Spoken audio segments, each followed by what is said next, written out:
stole my heart of gold. Hi there folks, it's Deni. You know what some games lack? Well, I'm talking about credibility. And no, I'm not talking about realistic graphics or physics or anything like that. No, I'm talking about the credibility of the characters themselves. I bet you've heard players complaining that the main character is just a regular person, but he can shoot a whole army by himself. Or he got shot with a grenade launcher and only lost 15 HP, that kind of things. Yeah, of course, this is all just gaming conventions and you can expect 100% true to life in games. But sometimes the character in games are just too overpowered. Well, that means it's time to talk about games where the main character is too strong. But before we begin, don't forget to hit the like button and subscribe if you are new to the channel. Okay, let's get started.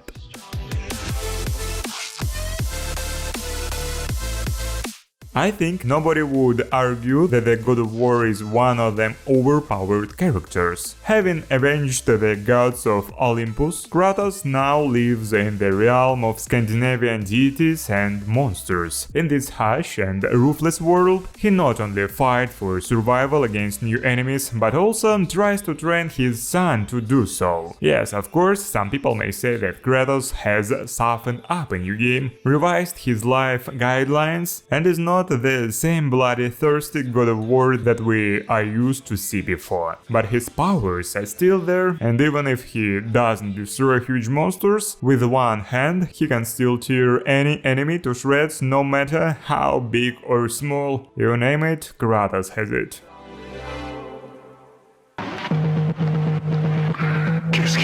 Next up we have Prototype. This is a third-person action game. You find yourself in New York City and you need to control Alex Mercer, or rather a powerful virus that has taken over Alex's image and got a part of his memories. By controlling Alex, you will need to deal with an epidemic caused by monsters and viruses of the same nature as Alex himself. Well, I can admit that someone would say that fighting Elizabeth Green or a Supreme Hunter took a lot of time, and Alex felt like a brat. Well, I guess I agree, but just think about it. Who else can turn their hands into sharp blades, whips, huge fists, and go kill anything that moves? Well, maybe there is someone like that, but they are like a handful. Just imagine if Alex existed in real life. He could probably only be killed by an atomic bomb, and it's not even a sure thing. And that doesn't seem very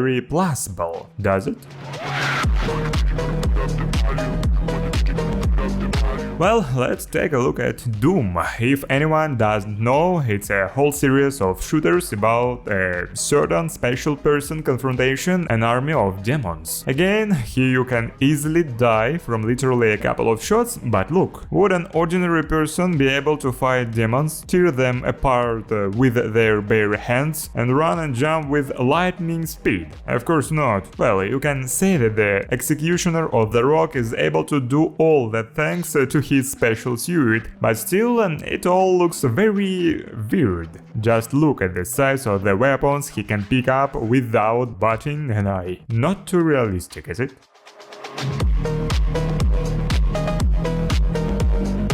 When it comes to invisible characters, what many people think of are slashers, and there is a reason why. For example, Bayonetta is exactly like that. The game is set in the fictive European city of Vigrid, and the protagonist of the game is a witch Bayonetta that is fighting against angels in Paradiso using her guns and magic. She awakens from a 500-year nap near Eggman's tombstone and finds herself in an unfamiliar area with no memory of who she was. But she does remember how to fight and how to make her enemies regret defying her. This lady knows a lot of tricks, both short range and long range, and she turns them into some pretty spectacular combos. Many call Bayonetta the female version of Dante from Devil May Cry. It's not for nothing, I would say.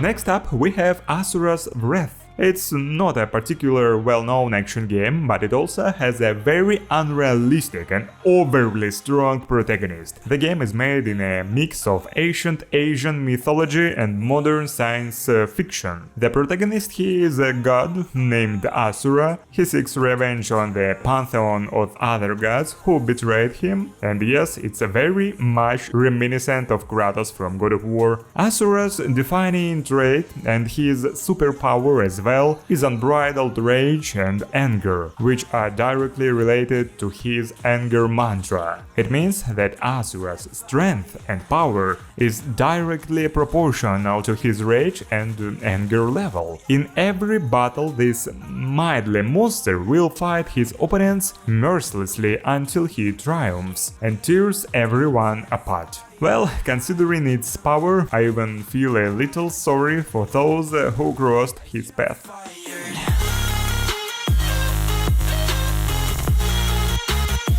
Well, let's take a look at the Destroy All Humans game series. Oddly enough, the main character, he released his exclusivity and decided not to waste it. Instead, he decided to quickly enslave the whole world and become the master of the Earth. In general, he will control the evil alien Crypto 137 and together with him go to the 1950s and terrorize the Earthlings, overthrow governments, examine the DNA of these poor people, and so on. The main strength of this powerful alien guy is his incredible aggregates. He has space weapons, a jetpack, a flying saucer, and even a small set of superpowers at his disposal. Nevertheless, he still faces some challenges on his way to conquering Earth. But since he is stubborn enough, all these problems are to be handled by him.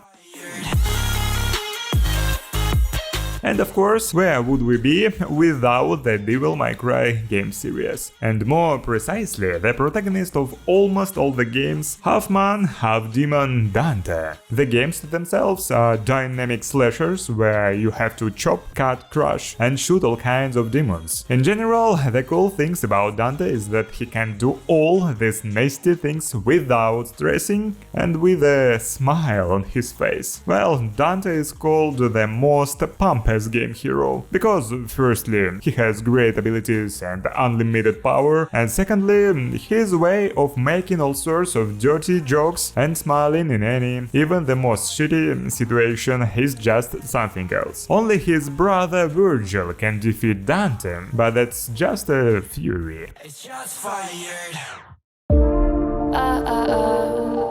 Well, next up we have The Darkness, a first-person shooter based on the comic book series. The story unfolds around Jackie Estacada, the nephew of a New York mob boss. During his very short life, the young man has become a professional assassin, but his uncle saw him as a competitor and decided to eliminate him. Of course, the assassination attempt failed, but after that, the main character discovered that he had become obsessed with the darkness, which gives him supernatural power and abilities, but in return it consumes his soul. Jackie was a pretty extraordinary man before, and now he's not afraid of anyone at all. However, there is one thing: Jackie can use all his supernatural abilities only when he is in the shadows or in the dark. That's the rule. Next, we have the open-world action game Middle-earth: Shadow of War, and here things are a little more sad. The main character had to, die to gain superpowers. Well, I don't even know what to call him. He looks too good for a zombie, and he can be considered human because he's, immortal. But anyway, the main character's name is Talion, and in the past he was a cult tracker until he was killed by Sauron's minions and then resurrected with the spirit of some other victim of Sauron. So now he is forced to share his body with the spirit of the elven ruler Celebrimbor. However, he does not give up hope and tries to use one of the rings of power to gather an army of orcs and trolls to challenge Sauron. Talon's rich past allows him to wield his sword masterfully, while Celebrimbor's magical abilities make him literally immortal, as well as allowing him to zombify defy his enemies, see through walls and use other very powerful abilities.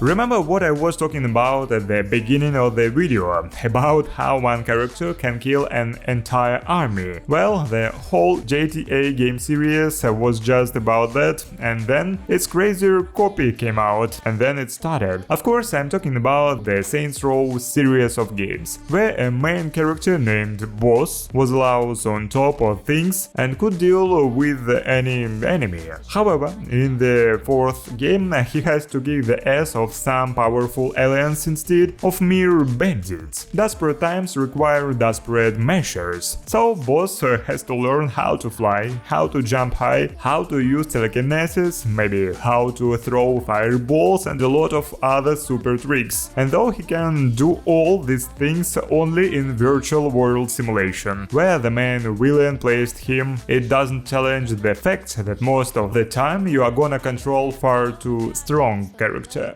Roll down all the windows. I wanna see the light.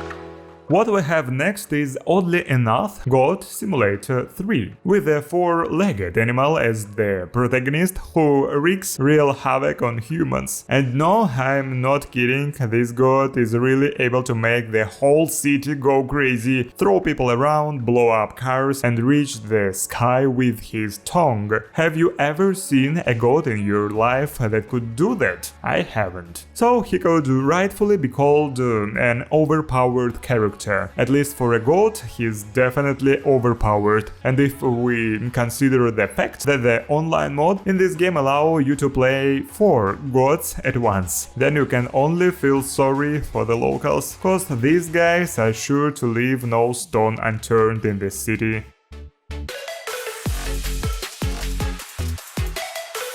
Well, the video is coming to an end, and the last thing I will show you today is a pretty cool action game, Just Cause 4. There are a lot of action scenes, explosions, spectacular flights, but the main character Rico Rodriguez makes the story even more exciting. He will be fighting against Black Hand, that helped Salvador Mendoza and Sebastiano di Ravella, that some people know from the previous games, take over the power. Unlike all the previous games in today's list, the main character, he is an ordinary man. No superpowers, no connection to otherworldly forces, no divine blood and not even a special battle suit. All he has are a few gadgets for traveling through the air, a pair of small wings, an endless parachute and a fully customizable cat hook. Well, as practice shows, this kit is enough to kill and blow up crowds of enemies. And that sounds pretty strong too, doesn't it? Well, that's all for today. I hope you enjoyed this video and found something interesting, and if so, leave a like and subscribe if you haven't already. It's been Deni, see you guys soon.